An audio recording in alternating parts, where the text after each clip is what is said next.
So we're real excited to have Michael Lambrechts here with us. Along with Busacca, the technical genius. You know, I only roll with the best. So we're going to miss Mike, but Mike done got the lockjaw.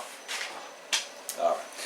So let's kind of give you guys a little bit of a rundown of what we're going to be talking about tonight, alright? So, we're going to be talking about the lunker stick deal, alright, to start off with. For those of y'all that tuned into Triple Live last week, y'all remember that Sean Fairbanks was here. He was talking about this deal we got going on. So, just as a reminder, for this week only, you're going to go to lunkerdogapparel.com. You order you a lunker stick, email directly to Captain Jeff at jeff@lunkerdog.com. He'll throw in his free shirt and a free sticker. Alright, and they right, Jeff? Or anything you want to add to that? Let me polish that up a little bit. Alright. If you want the lunker stick, and you saw it tonight during Triple Live, I'm going to give you the dry fit shirt, whatever size you are. We're also going to give you a free Lunker Dog sticker. But you have to email me. Don't go to lunkerdog.com and try to order the right. Email me. Tell me you want the lunker stick. Tell me that you saw it here on Triple Live, and that way you get the shirt and the sticker. That's an extra $40 value. That's an extra $40 value if you get the lunker stick and tell them you saw Busacca on Triple Live. Alright. So email me, jeff@lunkerdog.com. What about the guys that show up to do this thing with you? What do we get?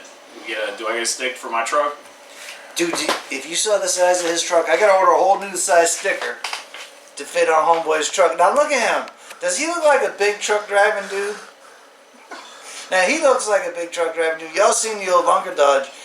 This fool pulled up. I didn't have a parking place for him. But we managed. We managed, right? It may happen. Neighbors aren't going to be happy about it, but I hope that. that's their law, not mine. Yeah. But anyway, email me, jeff@lunkerdog.com. Order the lunker stick. That's a 7'9" fast action plug rod. That's to throw spool tech. That's to throw flare hawk. That's to catch big groupers off the bottom like the horse cranker's been doing. So email me directly, jeff@lunkerdog.com. Alright. So now some of the topics we're going to be talking about tonight. Alright, now see, some people might get a little wiggy about this one. We're going to be talking about snakehead fishing. Alright? We're going to be talking about beach fishing. Now mind you, these are topics that a bunch of people on my end have been asking to hear about. Jeff, what are some of the things that some of the folks on your end want to hear about? I usually want to know about catching the whole leg. But when you mentioned snakehead, there was like 10, 20 thumbs up. Well, that's a good sign. I was a little bit worried about that, because usually snakehead's a little bit of a loaded topic. Mike, is there anything that you want us to address tonight, man? Well, I like the snakehead topic. I think especially even for you offshore guys out there, that's apparently a secret bait a lot of the swordfish guys like to use, those snakeheads. These things smell like death. I never heard that. I never. You never heard that? Talk to some of the swordfish guys. Maybe I just gave away a secret, but that's a big thing for the daytime guys like to make baits out of snakeheads. You know, it's not a lie. It's not a lie. Have you caught a snakehead? I actually never caught a snakehead. I never caught one either. I'm scared of those damn things. I think they're going to hop out of the water or walk up to me. Look at the thumbs up when we talk about snakeheads. I thought sheepshead were popular. I was going to say, I feel like every time we say snakehead, it's like 10 freaking likes. They like the trick. Now everybody's going to start using snakeheads to catching big swordfish with them. Let's point this out. You know, when we talk about sheep's head, we're very hesitant on giving away the secrets. Swordfish, like, look at this, we'll give away the secrets like nothing. You know? But that's because none of these fools got a boat. True. Except for the Ernst brothers, they're in here. They got a boat. The Ernst brothers, they got the new boat, right? Yes. And they're chilling in the new boat. They were sporting the new boat so bad they had to come all the way over here to Fort Lauderdale and sport their boat. I missed that sport because I was in Kansas, if y'all remember. You did miss that. I did not miss the sporting of Ernst's boat. Jeff, how many of the guys you know that run around here with those maritime skiffs? I keep seeing this one guy with an E-Tech on the back of it. He's taking his family out, and I always think it's you, but it ends up not being you. No, I don't know the guy if he has an E-Tech. There's two dudes that got a 20-foot maritime. Well, Drew has a 20-foot maritime. Drew was here last week. And then Darren Jenkins, the peanut farmer, he's got a 23. And he's got a white Suzuki on the back of his. If he's got an E-Tech, I don't know that guy. But maritime skiff, that's not something. Oh, you know it's a Suzuki. I'm wrong. It's a Suzuki. That's white Suzuki. That's probably Jenkins. He got kids and all. Yep. Yeah, that's Darren Jenkins. Now, if y'all don't remember Darren Jenkins got a Blue Marlin on the Envy. It's on YouTube. It's got like a whole bunch of views. But he got it on a 20 pound or 20 TLD.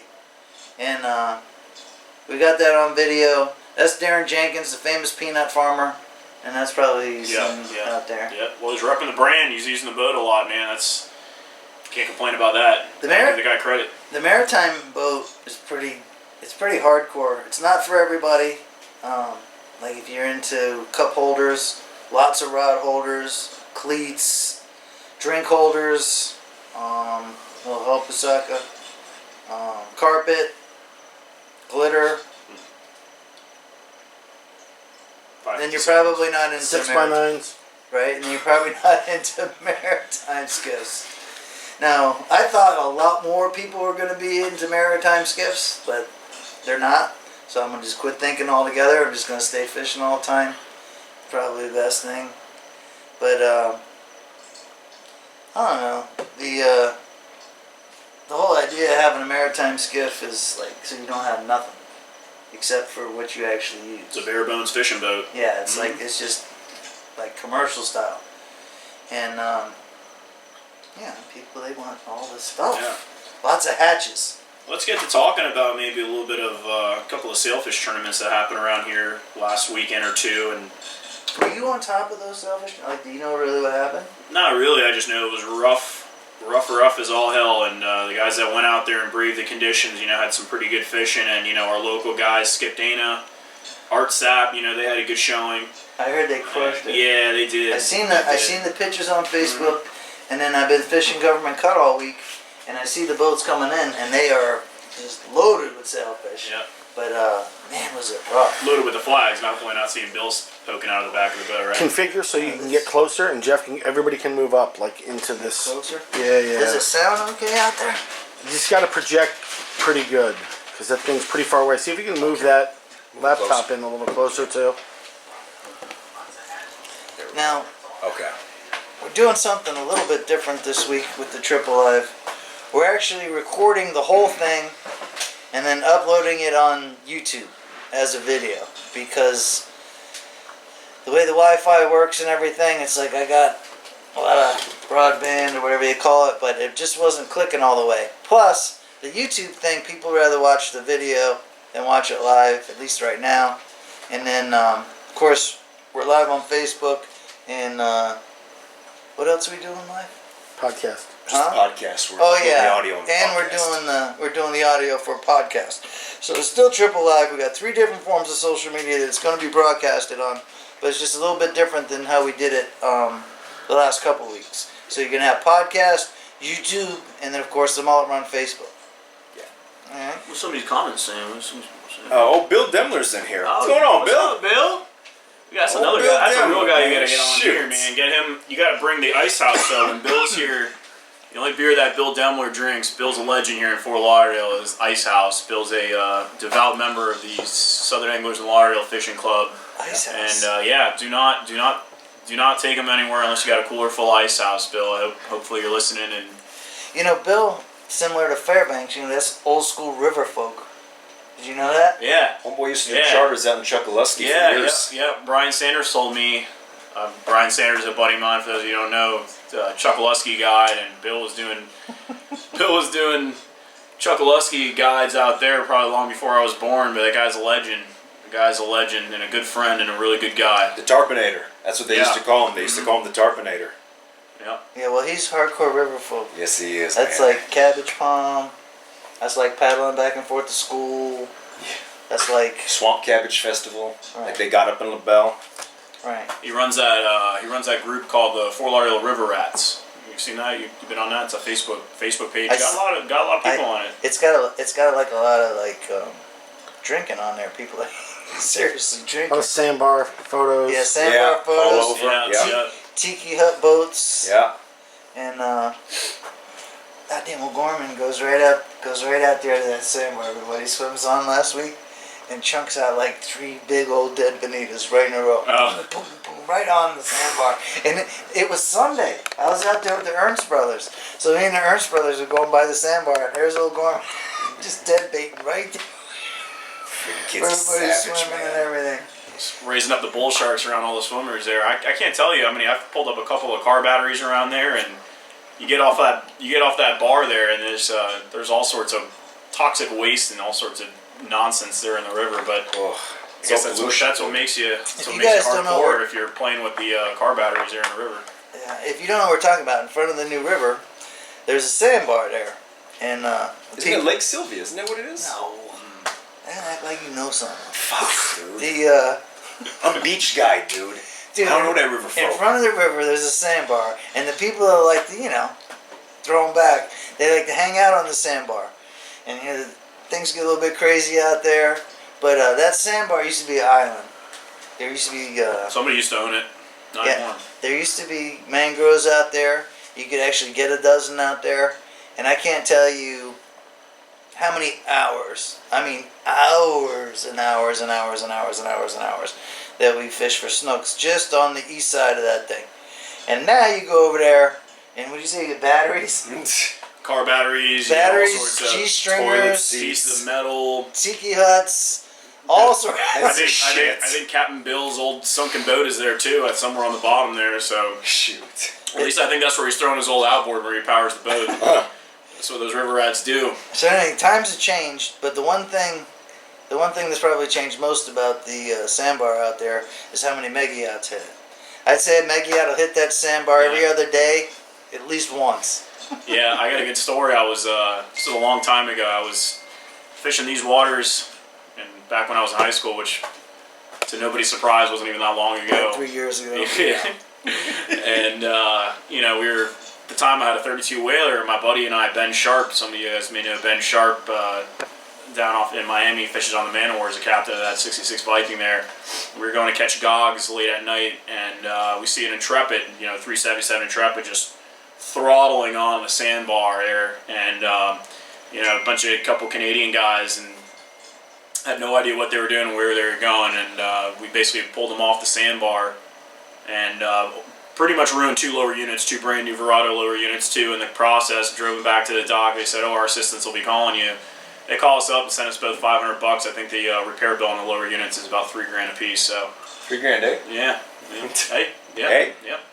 I think if you run into the sandbar, right, and you break, and you're on the ground, and then you call Sea Tow, they salvage your stuff. Think so. Really? I have to ask Captain Brett about that. Yeah, I think depends on soft grounding or hard grounding, depending on how they look at it, whether it's a salvage or not. But what happens to the raccoons when the people are partying on the sandbar? The raccoons aren't there anymore. What do you mean? The raccoons haven't been there in 20 years. They swim good. It used to be called Raccoon Island. Is that really what it was called? You didn't know that? Really? No, I didn't know that either. Damn, we got old Fort Lauderdale here. Shit. Will would know that, because he's old school river folk. But yeah, the sandbar used to be called Raccoon Island. It was a little mangrove island, and late at night when you were snook fishing, you could see the raccoons swimming back and forth from the island to. Are you serious? To Busacca, we got a lot to learn. Shit, dude. I'm telling you, you could actually get a dozen out there. I caught more 30-pound snook in the mouth of the river when that thing had mangroves on it than you can count. We would get the snooks. I'm not kidding you. We would kill the big ones. We'd get the snooks, then we'd chop their heads off, and then we'd keep the heads in a reach-in freezer that I had on the side of the house. And then when we start having beers and start bullshitting and everything, we start pulling the snook heads out of there, telling stories like, "Do you remember this one?" And we talk about that. That might as well have been your trophy room, that freezer. It was, just something we had. How many snook head soups did you ever make? You're not a real river rat until you make it a snook head soup. That's How about that? We showed him off too hard. We would get all the heads out. He had a big. We'd tell him the whole thing. Sport the piss out of snook heads.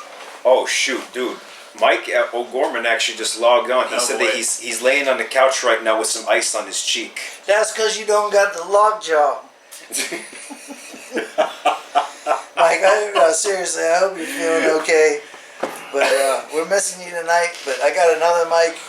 He ain't got the lockjaw. No, I don't got no lockjaw, but I got surgery. He's doing more talking than me. I got surgery last Thursday, Mike, so I know how you feel. But I'm barely able to make it in here right now as it is. Yeah. What the heck? He done had the rock cut, and Mike got the lockjaw.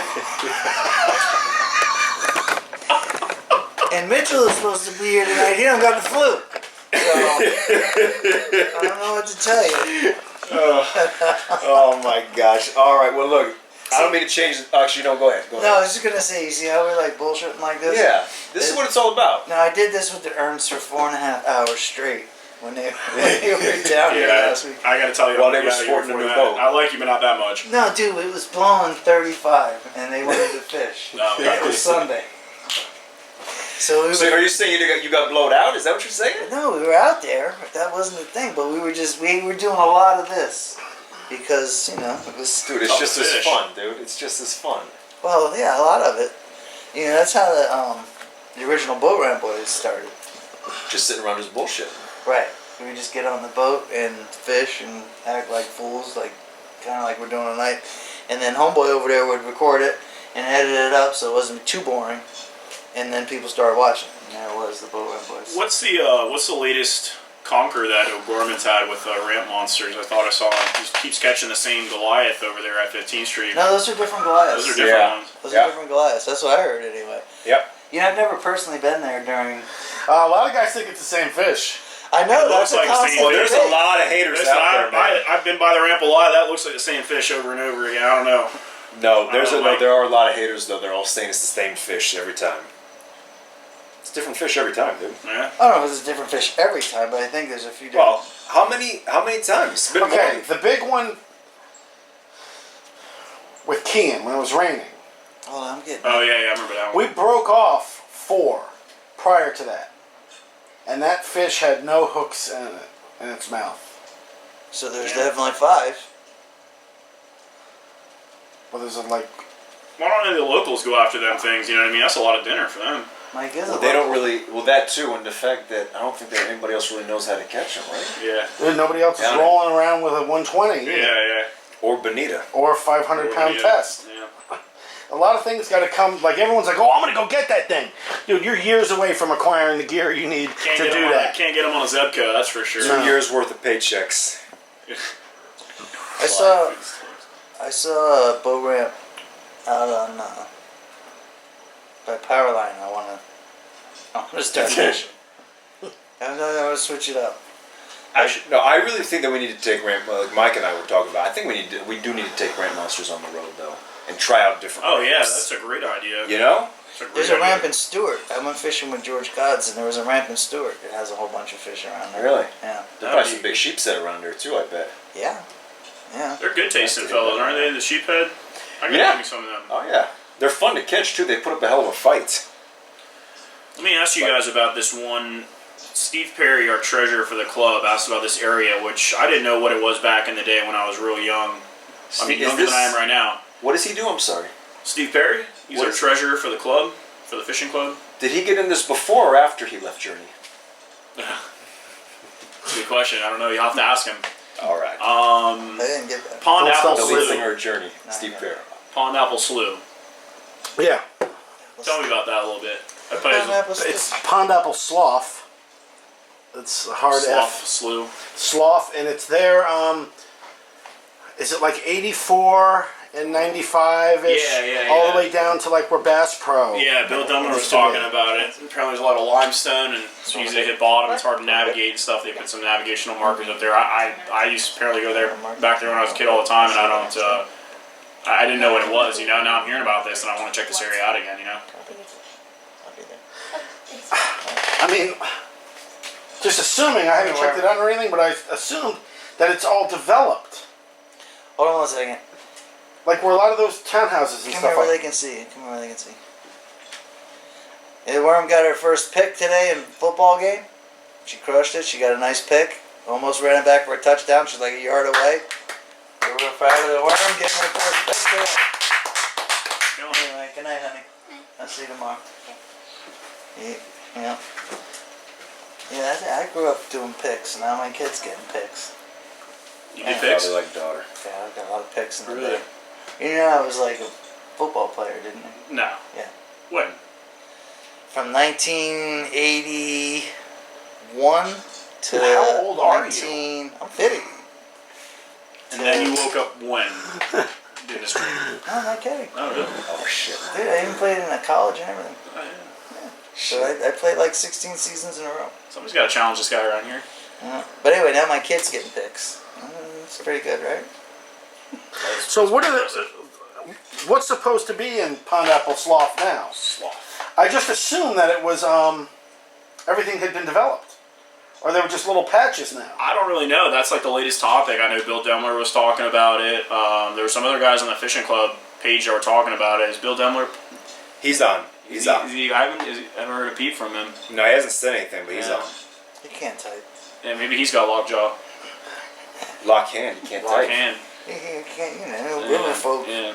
Well, yeah, you had enough ice house. By the way, anybody ever had an ice house? Those things are strong. Those things are like 6% or better, like as far as alcohol content's concerned. Bill can put them away, man. But I tell you, if you're not a seasoned ice house drinker, you better watch out when you start drinking those It's things. an acquired headache. Yeah. It's like drinking I used to drink the piss out of them. What about a Steel Reserve? You ever had a Steel Reserve? No. Oh, those things are rough. That's like drinking mud. That's rough.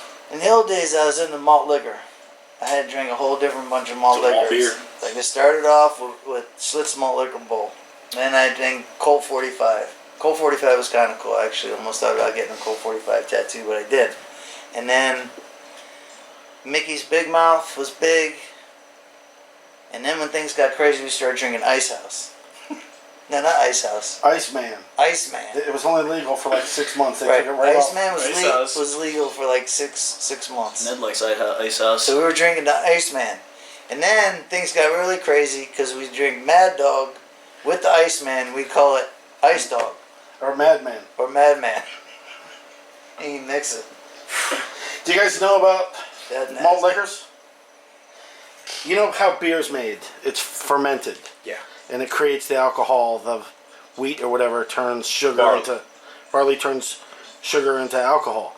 Malt liquor is a fortified beer. Which means they just make the barley taste and they add like straight up alcohol to it.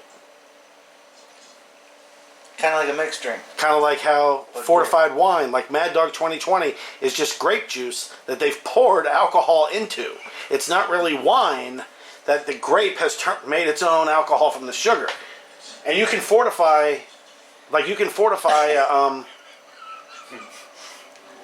Sounds like something Jeff would drink. a malt liquor or a wine even more by pouring something hard good. liquor into that. Yeah. So say you're drinking fortified wine, like Cisco or Mad Dog or any of those, then pour like an airplane bottle of vodka in that. An airplane Dude, you bottle? trying to kill us? You mean a nip? Dude, guys fortify their own fortified drinks already. Oh my god. You can pour Jack Daniels straight up into Colt 45. Why not just drink Jack Daniels? So, Stretch it out. and by the way, I would take any of them as sponsors.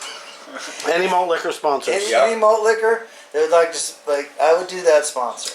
I just endorsed a half a dozen of them, but I would do that. And then if you drink malt liquor long enough, then you got to switch over to the high-end Scotch, and that's just to clean out your system. It's kind of like Drano. It's like a detox, basically. Right. Drano. That's Drano. Get the old stuff out. There you can. So that way you can get the new stuff in. There you go. Here, Mike, get in there and talk about CCA or something. You know, Oh shoot, Jeff, actually before we do that, because I promised my one friend because she's getting ready to go to bed. Jamie Gavartz, 14? 20. She's not feeling well. She done got the flu too. Oh, she don't got that. So she wants to know if you can give her a shout out, and she wanted to hear your opinion on snakehead fishing because she does a lot of What's her snakehead. name? Jamie Gavartz. Jamie, I never caught a snakehead before, but I understand that they're good swordfish bait and you get good in a fryer.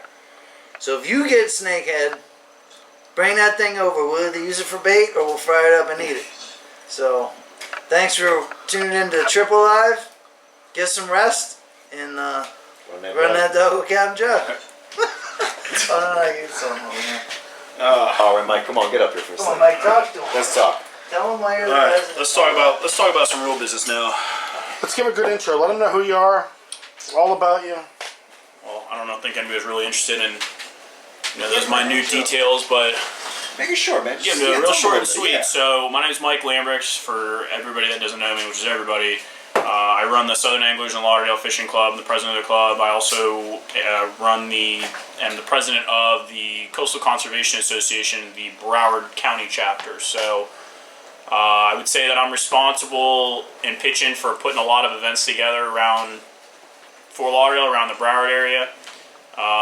You know, Jeff and I were talking earlier about how this whole world, society, everything seems to be going online. All we're doing is watching videos. You know, we're all cooped up at home. We got the families, we got our jobs, we got everything going on, and you know, it would be nice to get people to get back out into the, you know, into these events and doing things and meeting people and you know, going out to see different captains speak and things like that, and doing good for our you know, for our waterways and so on and so forth. So that's what I'm trying to hear, is trying to bring people out, trying to get everybody involved, trying to do good for do good for the community, you know, do good for other people, do good for our environment. So I wanted to bore everybody, and everybody that's local here would love to get everybody to get involved. I mean, it doesn't cost anybody. That's the beautiful thing. It doesn't cost you anything to show up and be a part of it. That's the nice thing about it. It doesn't cost anything. You know, so we've got a number of things coming up between the club and the CCA I want to share with some of you. I've announced most of it to the club and via our CCA email list. Again, the CCA stands for the Coastal Conservation Association. It's a huge organization nationwide. It has representation in every state that has a coast, basically. But as Jeff was saying earlier, we've got our sail club meeting on Thursday. Carl Ball, for those of you that don't know Carl Ball, That's a real guy. Yep. He's a real guy. Yeah, he's one of the best South Florida fishermen in Biscayne Bay, if not the best. Didn't I tell you about Carl Ball way back, like 2 years ago or something?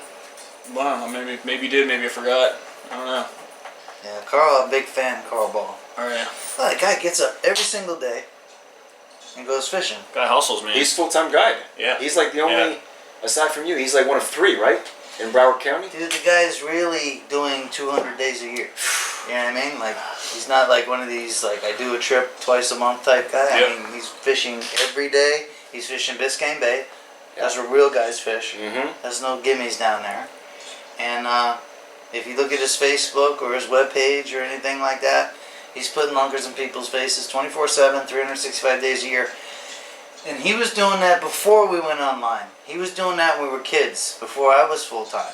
Yeah. Yeah, exactly. We had a lot of requests for this guy. And so, you know, when people come up and ask me and ask other members of our board, we're like, we got to get this guy. We got to get this guy to the club, and we got to put him in front of people. So we're doing that. He'll be at the Flanagan's off of Davie Boulevard, 2600 Davie Boulevard. That's 7 o'clock. That's this Thursday. Free to show up. So come on, show up.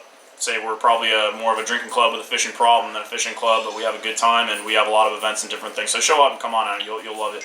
Like, let them know, like, what happens? The guys that haven't been or haven't even, they're just first hearing about it now, what happens out there at Flanagan's? Well, we have our, you know, for example, we have Carl Ball, our guest speaker. He shows up and he'll talk about what his specialty is, which is fishing Biscayne Bay. So we'll have different guides generally every month. I mean, every month we have a meeting, we'll have a different guide. Probably 10 out of 12 months, and anything from offshore to shorebound. We've had Jeff several times. We've had O'Gorman say a few things, which is always a lot of fun. You know, we've had just, you know, some of the best captains in South Florida saying their piece. So. That's where Busacca and Sanders got tight. Oh yeah. So, but it's like a hang too. It's not like a seminar. No, it's a hang. Right. You know, you sit there, you meet people, you drink beer, you learn a couple of things. You ask questions to the speaker. You know, you roll out there, get we you got a a couple raffle. drinks, get you some chicken wings Yep. or ribs or something. Mm-hmm. Mix and mingle with some real people. Yep. Talk about fishing.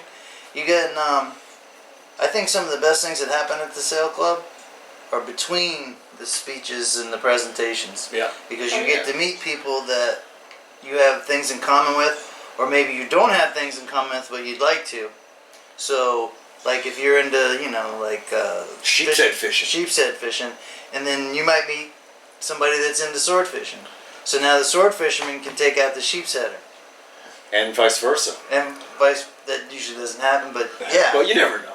This is my wish. But that's what happens, like when you hang out at the sail club. Yeah, you never know who you're gonna meet. Like I've been like I've spoke at lots of different fishing clubs, and fishing club is a little different than the sail club, because the sail club does it at a place that's like recreation where you can like actually have fun Yeah. and hang out. They got neon and stuff. It's not Versus like the other ones that are like a lecture. right. where you sit it's like they got folding chairs everywhere. It's like a town hall almost. Yeah. Yeah. And so the Sail Club, anyway, I mean, I've been attending Sail Club meetings for... A couple of years now. Yeah, at least a couple of years. I've been speaking at them for a couple of years. And going to the Sail Club, I made a relationship with Sean Fairbanks, Yep. who now makes the rods. Right? Friggin', what do you call it? The Sanders guy? Yep, Brian Sanders. Byron Sanders there. Friggin' legend. Right? And then I got a good relationship with Mike, who co-hosted LunkerCon this year. That was fun. Right? Which That was was a fun. big success. We got to bring some live stuff to that one more. You know, we got to get everybody that's not able to show up, not able to travel for. We got to get you all Something. involved somehow more. You know, this time. Well, I think that's actually a good topic to be on, because I was telling Jeff that one thing that a lot of folks keep asking me is not so much when is LunkerCon, but there's a whole big debate about where LunkerCon should be. We got a lot of folks want us to have it back here in Fort Lauderdale because it's convenient, and that was we had a blast at the Fort Lauderdale. Yeah. The turnout was awesome. Yeah. A lot of folks would love us to have it in Tampa again. I wouldn't mind if we had it in Stewart again, because I think that place is cool. But one thing that keeps constantly coming up to me is people keep saying is, ask Jeff if we can have LunkerCon in the Keys. What do you guys think? I like the idea. I would do LunkerCon in the Keys in a heartbeat. If we got the right venue. See, I'm not I'm not down in the Keys all that much. And when I am down there, I'm hanging out with the family and all that. But if we had a decent place in the Keys and we picked the right weekend, I don't know, maybe the week everybody goes to catch lobsters. Opening week of lobster Mini season. season or whatever, mini season. Yeah. And I had the right place to do it, I would do LunkerCon in the Keys. And it'd be kind of cool. Yeah. But I definitely think Tampa's on the venue. list, yep. Tampa was so strong that we cannot not do Tampa for another year. I mean, that was I had never been to Tampa. They welcomed me there with open arms. We were struggling with the venue. 81 Brewery reached out to me because they were fans and said, hey, listen, we got the perfect place. We went there. We had over 500 people show up. It was absolutely a blast. But if we do Tampa this year, when we do 81 Brewery, I'm in charge of the music. Oh my God, they had some dweeb in there playing a ukulele by himself acoustically, trying to entertain everybody. It was so sorry. Could have put O'Gorman in front of that. I think Shit. it would have been better. Oh yeah. Busacca sings, Journey, all the good stuff. Oh yeah. Foreigner, Aerosmith.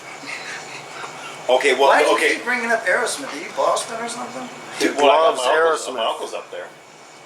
And he's an Aerosmith freak, too. Oh yeah, big time Aerosmith fan. Dude, you're how old are you? 25. I grew up on that. Okay, but here's the thing. So Jeff's gonna be in charge You of know the music. Aerosmith used to be in black and white in the old days, right? Yeah. I'm cool with that, man. I can dig it. But listen, I do want to say one thing though. So Jeff's definitely gonna be in charge of the music if we have it in Tampa. But the one thing that I do want to ask is not to be fully in charge, but to have a say in who we invite. Because I looked at the list for who was at Tampa last year, and there's one very important person that I think that needs to be included, and that's Marty Zoffinger. Homeboy's up in the Tampa area. Yeah. Let me tell you something, Marty, I'm going to give you a shout out right now. Marty is the guy that actually got me into saltwater fishing in general. Saw his videos, loved them. Now Jeff was the one who actually I then kind of turned to, because what he was doing was more towards what I was doing. Marty does a lot of kayak fishing. Jeff did a lot of beach fishing, which is what I grew up doing. But I really have to give a lot of respect to Marty, because Marty, honestly, if it wasn't for you, dude, I'd still probably be walking around ponds, which is nothing wrong with that either, but I just discovered how much I loved saltwater fishing thanks to you, man. So if you're watching this right now, you Marty, will be we love you, at brother. Tampa if we have it there. So guys that are here, this is a real opportunity to see Carl Ball at the Sail Clubs, because Carl Ball is top-notch guest. Yeah. It doesn't get better than that. So if you're fishing Broward County, you definitely want to go listen to what Carl Ball's got to say, because he's second or even third generation. Yeah, I mean he does a lot Is of. he river folk? No. He does. I don't know I know he anything about fishes that. Biscayne Bay. He's mostly a Biscayne Bay guy, but I mean, anybody from Broward can get down there and fish the bay. So it's not, it's not really a far cry to get down there and make it happen. I mean, you go down there and fish sometimes Yeah, too. So. I fish down there in the all. Is that his daddy's pictures at Southport? I was gonna say Carl Ball. His old man was in it too, and then Carl. I think his old man was more of an offshore fisherman. Carl was like, I ain't doing all that offshore, so he went after the bones and the permits and all that. But he does 200 trips a year, 200 days a year. Everybody talks about 200 days a year. There's only a few dudes that do that, and they were all at Lunker Con. They were all at Lunker. Brian Sanders, if he's not fishing, if it's duck season, he's hunting ducks. Brian Sanders took me duck hunting. I did my first duck hunt with Brian, and that guy, as much knowledge as he knows of Chokoloskee and as much background and just heritage that he has from Chokoloskee, he knows as much more about the glades and about duck hunting out there. The guy is unbelievable. So Sanders is more cracker-like. Yeah, for sure. He's more of a cracker. I hope you'd agree, Brian, but yeah, we think you're a cracker. So how was duck hunting? And Eli Johnson, he's more of a redneck. Yeah, so Brian's more cracker. Eli Johnson, my boy, who's on here right now, he's more redneck. And then Fairbanks is more riverfolk. Yes, in fact, but one thing we got to talk about real quick, Eli Johnson. So he and I were at Haulover on Saturday, okay? We were fishing the inlet. Homeboy ties on a number 4 owner circle hook, like a heavy duty one, and he puts a live shrimp on it. Tosses it down there, heavy duty rods, the whole 9 yards. He gets a bite, and homeboy, I still had a hard time believing this. He pulled in about a 14, 15 inch sheep's head Nice. on a giant circle hook on a live shrimp. Now, those of y'all on the West Coast, it's not really a big deal to catch sheep's head on live shrimp, but down here on the East Coast in Broward County, I mean, Jeff, how many times have we talked about, we'll drop the shrimp right in front of their noses, and they'll look at it. They won't even go, they'll just stare at it or they'll turn away. Ever since him and Sanders were like huddled up at the sail club meeting, sheep's heading it together, it's been like this. Is he a good sheep's header? He's good. Brian is Dude, a let me tell you. So I never asked him to fish for him, It's like, Brian actually was telling me about what methods he likes to use when he fishes for sheep's head. It differs. It's kind of like mine, but it differs a little bit. And I use a certain technique that I shared with Brian. And Brian Sanders, right? Brian Sanders. See how he likes to the say Brian Sanders? That guy? Okay. Because him and Brian got this relationship. Or I'll start addressing him full name. Sheep's head piers. Yeah, but no. So I told him a secret. And Brian, I'm trusting you not to reveal this secret. But I tell you, Brian had a method that I wouldn't mind trying. But again, he did a lot of fishing for them on the West Coast. So over there, his method works a lot easier. So I'm going to try his method here on the East Coast. So we'll see how we do. You ever do any fishing for sheep's head, man? Long time ago, and I was only on the West Coast, and now you guys got me thinking about this whole sheep's head thing, and I'd love to start fishing for them, So you got to show me the ropes over here. I didn't even know they were even something to fish for over here. Well, this is the thing, and like Jeff will even tell you too. Sheep's head fishing in Broward County, it's not really a big Broward County thing. There's a lot of sheep's head down here, but the problem is a lot of guys don't really have the patience to fish for them because here, as you all know, we have a puffer problem. You throw a shrimp down there, the puffers are going to get to it before the sheep's head do. On the West Coast, they got so many sheep's head, they catch them one at a time on shrimp, one after the other, because there's tons of them over there, they don't have a puffer problem. So that's the thing. We just got to start eating the puffers, then I think, to get rid of our puffer problem. You guys are using shrimp here? This is the thing. Guys will try to use shrimp here, but they don't really have luck with sheep's head. So that's why when Eli caught that sheep's head on the live shrimp, I about fell off the You don't jetty. get fiddler crabs? Here's the thing. Okay, so this is kind of an embarrassing story. So the first time when Michael Gorman took me out for sheep's head, we're going back a few months ago, originally we were going to use fiddler crabs. So he told me, so we go down to an area where the mangroves were, and he goes, all right, you're going to have to run, because this was when his leg was all still wrapped up. He goes, you're going to have to run and try to grab him. So I run and literally dive head first trying to grab these fiddlers. I got one. Put that sucker on the hook, the sheep's head got it, didn't even realize he took it. So, I prefer, my method, which is kind of an undisclosed method, you know, as of right now. You know, See, years ago, I had to make you quit talking about sheep's head by now. But I had no clue that, friggin' that many people are actually into catching sheep's head. it's still not a big Broward County thing. You know, now we're speaking on Broward County. I know I didn't get to finish my piece. You know, Go ahead. y'all don't Oh, mind. dude. You know. Oh, sorry. I know that you get really into sheep's head. I do, man. I'm sorry. Go ahead, You Mike. know, Go all ahead. the nonsense you guys like to talk about. I know. Go ahead, man. Go ahead. You know, I got a couple other things I wanted to cover with Wonder y'all. why he's the president. Yeah. We gotta stay on task, you guys. I mean, you Dude. guys. Somebody's got to keep. You got this whole agenda right here. I got all this stuff. I don't believe These guys couldn't stick to a wall with glue, you know, let alone to this freaking agenda here. It's unbelievable. A bunch of knuckleheads. Well, you know, we had somebody complaining about the agenda actually Oh. before you guys walked in. Listen, one thing, you never make everybody because you happy. don't know how to sheep's head.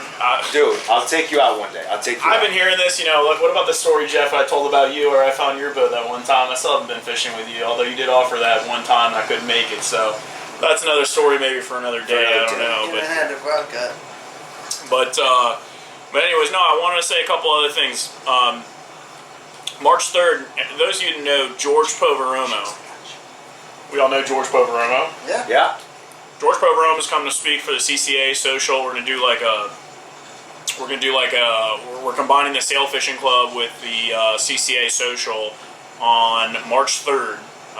And that's going to be George Poveromo speaking. He usually does it every year, and we love him. He's a great speaker, obviously. He's got the World of Saltwater Fishing show, and you know, Guy's pure class. Guy's class. The other thing for the Broward County guys, we're sinking a reef here in Broward County. I don't know if you knew that, but we are sinking a reef here. The CCA, we're working on a reef project right now. It's a memorial reef for John Michael Baker. It's also tied in with the John Michael Baker tournament.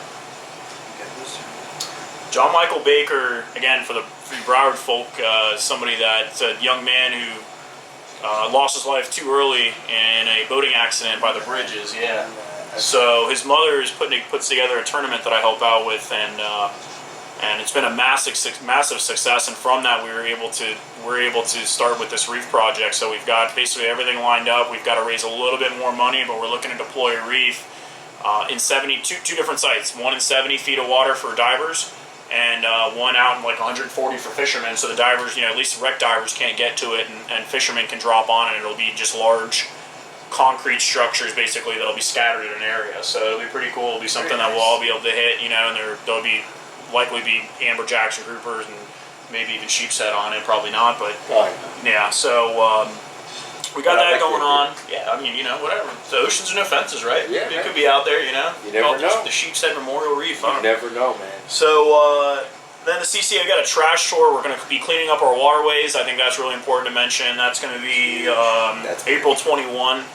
Yeah, trash tour. So, you know, MIASF, Marine Industry Association of South Florida, they have a big thing every year that they do here. That's going to happen, and then we're going to do our own thing for waterway cleanup. So we're going to just stay posted. Hopefully Jeff will help us get the word out there. You know, jump on the Sail Fishing Club group. It's SAIL space fishing space club. It's a public group. It's like 805 people. So you'll see when you found it. Join that group. You'll see everything that has to do with anything that we're doing with Jeff, and anything that was going on with meetings and just general fishing talking, you know, on the group. So we've got a banquet coming up on May 3rd at Hughes Catering. Those of you know that Bouncer Smith, will be coming to speak at the club later on in the year. Bouncer's a real guy. Yeah, Bouncer's a real guy. Super guy. One of the best fishermen down here. I mean, I don't think anybody can say enough about him. Dude, he's the best. Bouncer speaking at the Sail Club? Yeah, they'll be in May 12th, or May 10th, I should say. All the real guys end up at the Sail Club. It's true.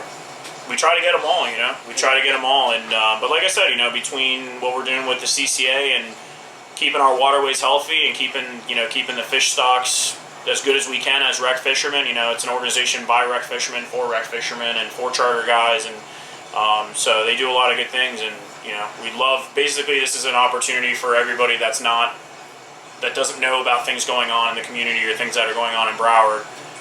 To get together, come to the club, have a few drinks, meet some people, you know, do good things to the environment, like I said before, and like I said, most of all, just get out of the house and get involved. That's something that I think we've all lost, and we're trying to get back here, and we've gotten back. Well, I think that's huge, honestly, when you're talking about keeping the waterways clean. Because one thing that's kind of been driving me nuts over the past couple of years, beach fishing. You know, I fish, all across Dania Beach, Fort Lauderdale Beach. And one thing that drives me nuts is when I walk across the beach and there's not been a day where I haven't seen a ton of trash. And I'll be honest with you guys, I am that guy that will start picking up the trash because I can't stand seeing it. Did you see the girls this week down there at the beach? I had them live on the beach. No, I don't think I saw that. Yeah, so we were down at the beach, and we brought 2 buckets. We brought 1 bucket for seaweed, Yeah. for the compost, and we brought 1 bucket for plastic. And the girls were running around there filling up both buckets. But that was good. You know what I mean? Let me explain something about Mike. More topics. Yeah, Mike. More beer. Mike over here. When I first met Mike, how old were you when you were doing the swordfish tournaments? Dude, I was like 16 maybe. He's like 16. Barely Is that the tournament that had the controversy? Remember the tournaments? I don't think any of mine had controversy, but there was one with the hose. Remember the the fish one the leaking guy water. stuck the hole? The hose got in mad. The fish? Yeah, the fish was leaking water. It was alleged that the guy shoved the hose or did something or put ice down the fish or whatever. The fish was hanging up on the scale and leaking water, and water would just spontaneously leak out of this fish for like hours while this thing was on the scale, and nobody could ever figure it out. So it was always a big joke.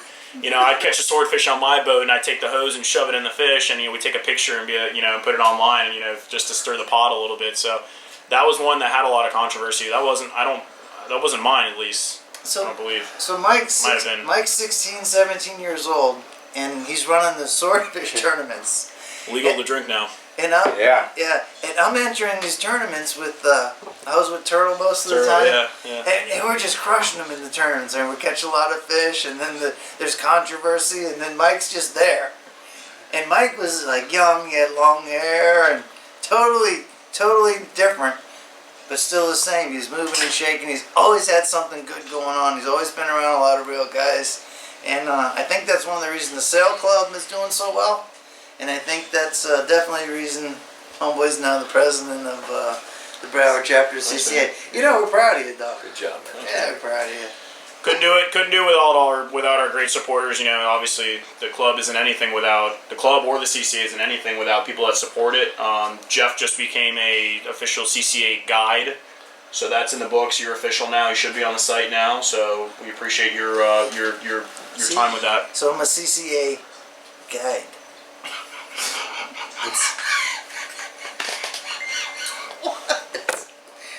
The CCA guide. So yeah, it's a big deal actually. It is a big deal.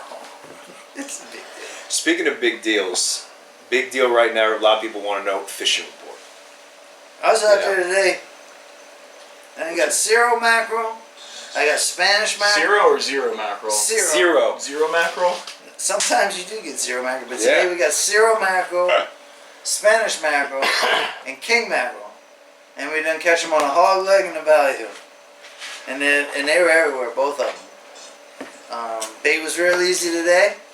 Real easy. 1-2 casts with the cast net for the ballyhoo. 1-2 casts with the cast net for the mullet. We done had hog leg and ballyhoo out there. We got kingfish on both. There was a fade out there between 60 and 80 feet. The hard edge was way out there, about 220 feet. This is right off Dania Pier. And it seemed like there was more fish in shallow than there was actually deep. Mitchell fished deep. Mitchell was out there today, but he done got the hoofing cough or something. But Mitchell was out there today, and he got 2 dolphin way out at like 800 feet. And then he really didn't have a whole lot to say. Me and Drew went out there today, and we got zero mackerel, Spanish mackerel, and king mackerel. Never saw a sailfish. But the water was real nasty and early, like in close, and it cleaned up late, around 180 feet. But if you went south of the port, it was clean all the way into like 40 feet. You got current? There was current. It was going south. Ooh. Yeah. So anyway, that's what happened today. Last week we was catching tarpon pretty much every day. 2, 3, 4, 5, 6, 7 tarpon a day. Most of the fish are like small, 15 to 25 pounds right now. We doubled up a couple times on Friday night. But the wind and everything's been absolutely horrible, so I've been juggling trips around like a clown. You know, like a circus clown juggling. That's how I've been doing my trips. And we'll probably be doing mostly tarpon for the rest of the week this week. So I'll keep you posted. And that's pretty much what I know. I think, so I'm going to give you all a little bit of a fishing report from the beach for all the happy baiters out there. So I went down to Hullover on Saturday. Me and Eli Johnson. We were fishing the beach for a little bit on the incoming tide. Real windy, but I don't get blowed out. Eli and I, we don't get blowed out. And I was throwing a crocodile spoon.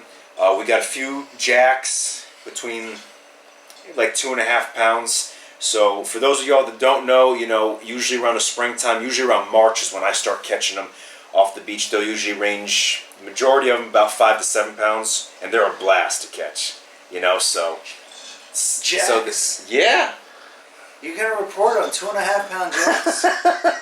dude. I'm just Dude, guys, letting got everybody them. know Don't. it's What? it's Come on, there's all coming. kinds of guys watching. I just found out that there's a lot of people that have kingfish on their bucket list. You got kingfish on your bucket list? This is a good story. I want to hear it. You know, I'm famous for this story, I guess, and this is not something to be proud about necessarily. But when I got started, when I was early teens, you know, basically just before these fishing tournaments and everything like that, I got on the fishing forums, the Florida Sportsman Fishing Forums. Oh, I remember those days. And, you know, I guess I was a little punk ass back in the day. Nobody wanted to be my friend. And, Not a whole lot has changed. yeah, they were like, no, yeah, exactly. It's true. It's Dude, true. they had a nice boat back then. So, yeah, Good yeah. friends. A nice boat. Couldn't even get anybody to take me out fishing. So, yeah, I got on there. I wrote, "How do I catch a kingfish?" And it was literally like It was a bloodbath. It was a bloodbath. It was a sea of just, and nobody really wanted to help, but everybody wanted to make fun of me. And you know, so that was everybody that always refers to me now that knows about this story, that knows about this whole Florida Sportsman, you know, kingfish thing. This has been a joke for years and years and years now. The latest one actually with me was that I threw a beautiful pancake cast net out in the reef in 60 foot of water, and I didn't cinch down the line of my arm, so as I let the net out, the loop just came right off my arm, and it just went straight down, full of ballyhoo, straight down to the bottom. Don't feel bad about that. Everybody, if you've been chunking a cast net long enough, it's gonna happen to you. It's Dude. true, I swear. God. We've all made some kind of screw up, dude. Dude, I remember when I first bought my pen combo that Michael Gorman sold me. I will never forget. He said to me, he said, the drag on this reel is not very good. To this day, I don't know if he was. He said the drag on this combo is not very good. You're gonna want it extra tight. So I couldn't figure out. I kept tightening. I was just like, man, maybe it's still not tight enough. And I threw out a topwater lure. I hooked like 7-pound jack. Hooked it. The thing almost went flying out of my hand and came and whacked me right back. You got fish slap? Or Yeah, I got fish slapped because O'Gorman freaking told me to cinch the damn thing. To this day, I do not know if he was fucked. Well, you know, I think that now might be a good time to kind of do some Q&A with the audience. What do you guys think? I like it. Let's do it. You been watching? Any good questions coming up? I can't Oh, let's see what we got here. Yeah, so far from my old eyes. Let's do it. You don't know about being old. Getting there, man. How old are you? 28. Getting there, yeah. You're still getting carded. You're not getting there. Yeah, but I tell you, when I get carded, it feels good. Of course. It feels good now. You know why I go to Winn-Dixie instead of Publix, right? Why? Because Winn-Dixie kept carding me till I was like 38. Trying to get on my good side. They got cheap wine there too, though. So They got cheaper everything Yeah. there and better meat. if you can, They do got better meat there. I don't know about that. Dude, I walked Where's Cliff into Jensen? Cliff Jensen, you tell me if Winn-Dixie has better meat than Publix. I Well, don't know. that sorry ass Publix on your side of town. That's That Winn-Dixie's about as sorry as it comes. Yeah, you can't go to that Winn-Dixie. Oh yeah. Listen, all right. If you're gonna go to Winn-Dixie, don't go to Winn-Dixie in the rich part of town. Because it just sits on the shelf. It's horrible. But if you go to Winn-Dixie, like where I live, where like real people live,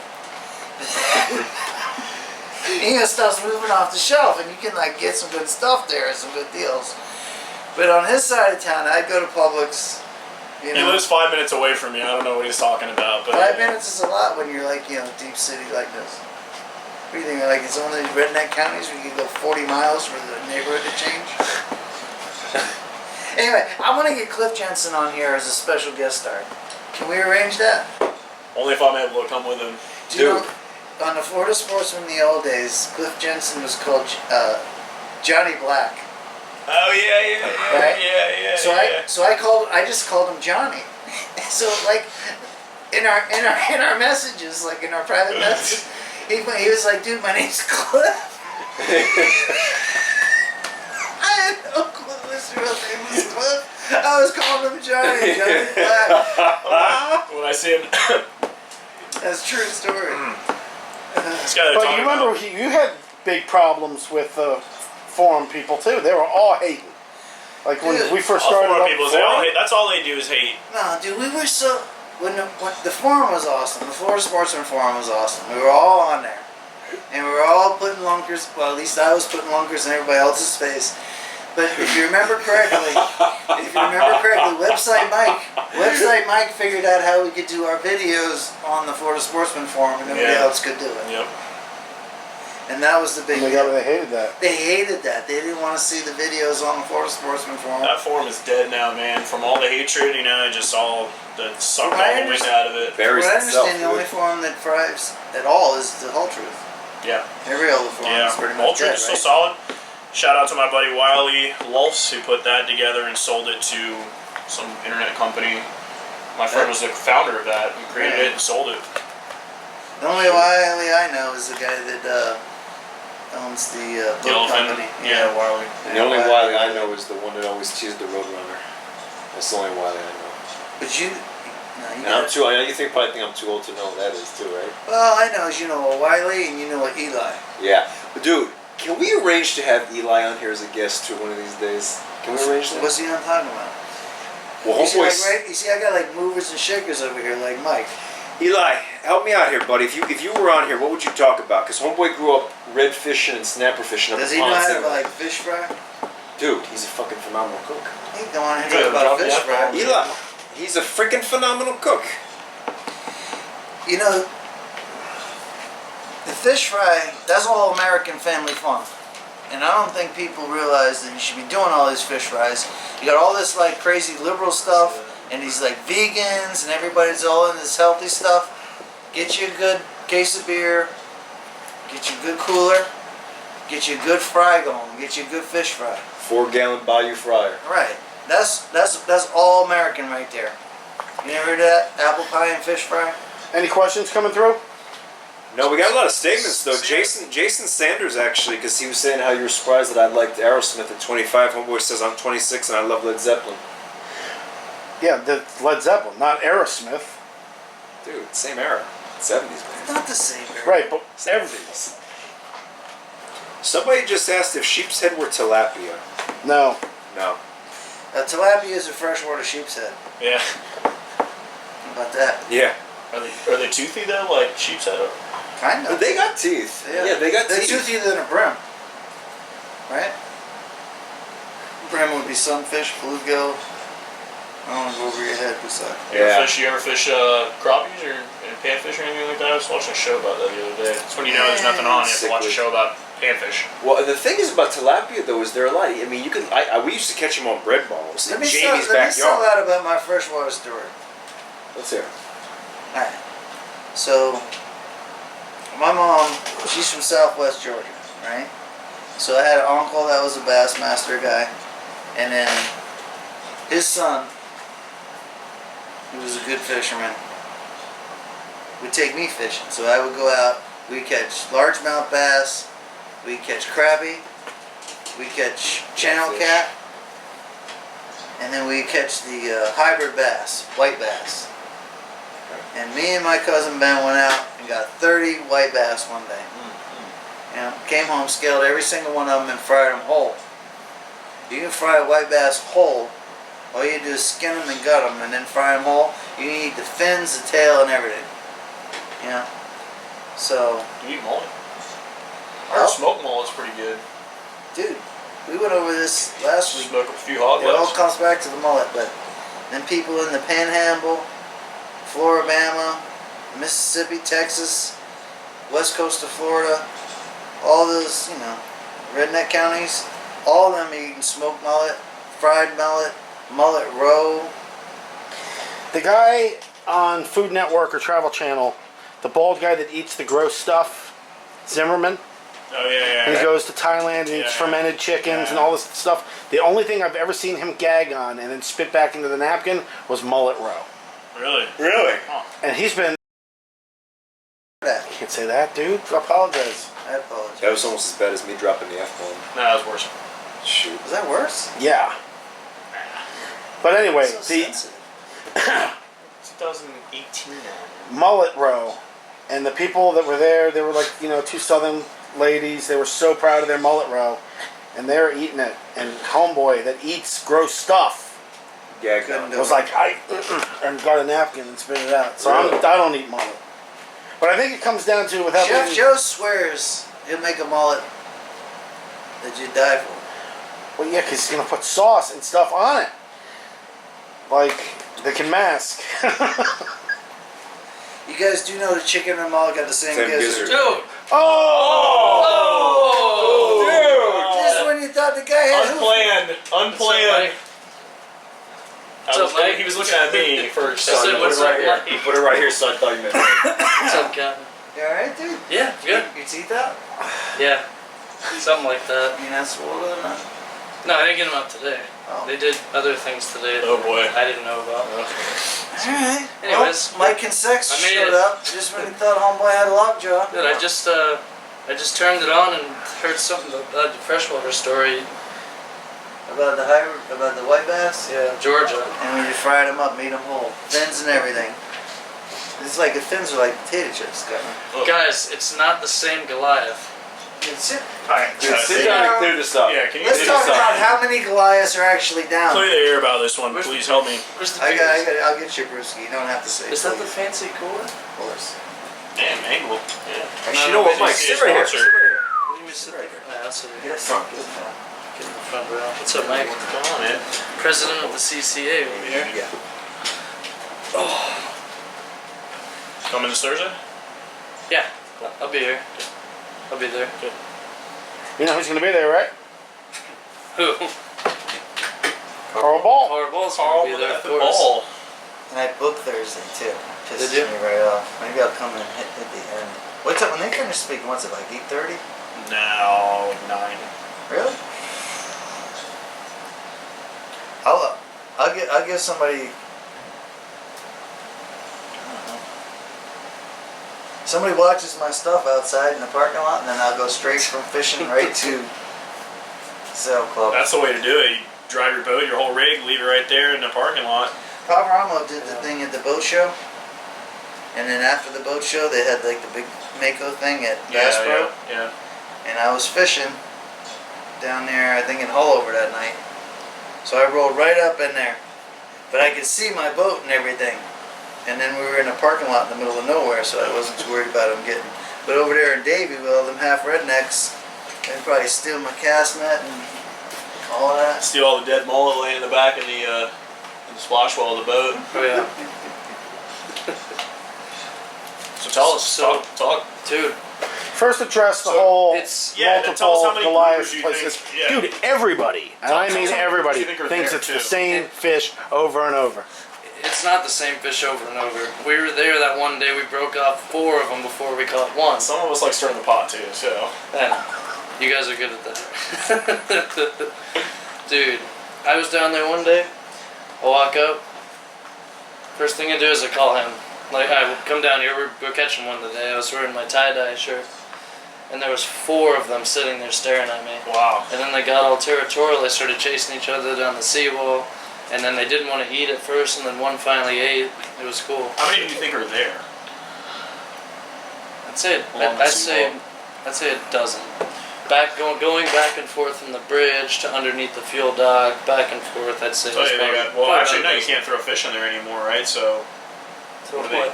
Well, most people can because they have the fish cleaning table has the No, it doesn't. they got rid of that. No, they have it, but it don't work. It's never worked since I've seen it. So where are people just throwing back carcasses back in the water again? Yeah, So fish are eating. They're eating well. they're definitely eating well. It's just not the same fish. What's the biggest one you caught there? guesstimated weight, you're saying anywhere between 450 and 500. I mean, you gotta guesstimate that. There's no really telling. The one I hooked the other night was giant. I haven't hooked one on my big rod yet. Yeah. And he was pulling line off that thing. That was a big fish. Get him or no? No, I re-spooled with 500 pounds. And then I got 3 feet of chain link, swirled it under a Mustad 32L. You seen people that, like, Peter Miller had an episode where they take a rope, and they put a hook on it, and they throw that down? I did that with Blacktip H and Ben Chansey. Nice. Up there, up north. That's one way to get them. They just dropped the rope down. When I went on that trip with Josh, he's like, "Oh yeah, we'll handline them." I'm like, "Dude, I'm gonna stick to my rod. I got my 10-foot unlimited that don't bend." And I dropped the bait down, and Brian, my brother-in-law, is already caught one. Josh is already handline one up. I'm like, "Guys, I'm gonna get one on rod."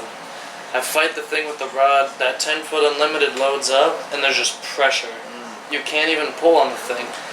I fought what felt like a 600-pounder for about 20 minutes, 25 minutes. It came up, it was like maybe 100, if that. Wow.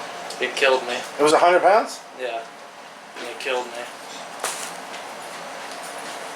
Dude, we started talking about mudfish, and Yeah. then everybody was thumbs up, thumbs up, thumbs up. Dude, you thumbs guys up. started talking about snakeheads when I first tuned That's in. what I meant. And I was like, Yeah, I snakeheads. was like, oh, You dude, live that close, so you just tune it in and run it over here real quick? I was working. Ah. Good working man, trying to make a dollar. Yeah, man. We all got hustle around here. Yeah. Anyway, it's getting late? Yeah, it's getting late. It's getting late. Alright, listen, thanks for tuning in to Triple Live with Captain Jeff, Mike Conseco Gorman, Mike Lambrechts from Sail Club, Broward Chapter, President of the CCA, Busacca, and myself. Let me go over the sponsors real quick. We got Chris from Bait 'em Up Tackle.